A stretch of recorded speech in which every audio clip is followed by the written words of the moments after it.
ચેટીચાંદ ઈદ અને રામનવમીના તહેવારના અનુસંધાને વડોદરા પોલીસ દ્વારા સરપ્રાઇઝ ચેકિંગ હાથ ધરવામાં આવ્યું હતું, જેમાં પોલીસે સુરસાગર તળાવની આજુબાજુના વિસ્તારમાં આવેલ પદ્માવતી કોમ્પ્લેક્સ, પ્રતાપ સિનેમા, નવા બજાર, મંગળ બજાર અને લહેરીપુરા બજાર ખાતે બોમ્બ સ્ક્વોડ, ડોગ સ્ક્વોડ અને ક્વિક રિસ્પોન્સ ટીમોએ ચેકિંગ હાથ ધર્યું હતું. વડોદરામાં આગામી દિવસોમાં આવનારા તહેવારોમાં શહેરીજનોની સુરક્ષાના ભાગરૂપે આ સરપ્રાઇઝ ચેકિંગ શનિવારે હાથ ધરવામાં આવ્યું હતું.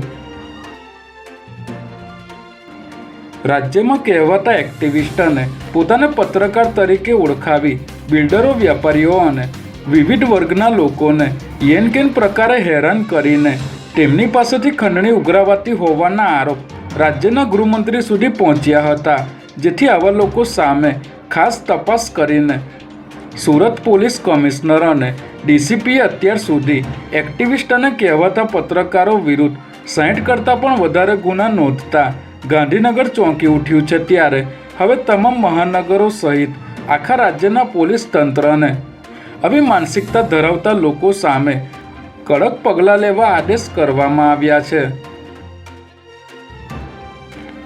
અમદાવાદના નિકોલ વિસ્તારમાં પીસીબીની ટીમે દરોડો પાડીને કન્ટેનરમાંથી 43 લાખ ઉપરાંતનો વિદેશી દારૂ ઝડપી પાડ્યો છે, જેમાં પીસીબીની ટીમે બાતમીના આધારે દાસ્તાન સર્કલ નજીકથી રાજસ્થાનથી આવી રહેલા કન્ટેનરને રોકાવીને તપાસ કરતા તેમાંથી દારૂનો જથ્થો મળી આવ્યો હતો. ત્યારે પોલીસે દારૂની 597 પેટીમાં ભરેલી 18,300 નંગ દારૂની બોટલો કબજે કરી કન્ટેનર ચાલક અણદારામ જાટની ધરપકડ કરી છે. જ્યારે દારૂ મોકલનાર અને મંગાવનારને વોન્ટેડ જાહેર કરી આગળની કાર્યવાહી હાથ ધરી છે. ત્યારે આ દરોડાને પગલે નિકોલ પોલીસ ફરી એકવાર ઊંઘતી ઝડપાઈ ગઈ છે.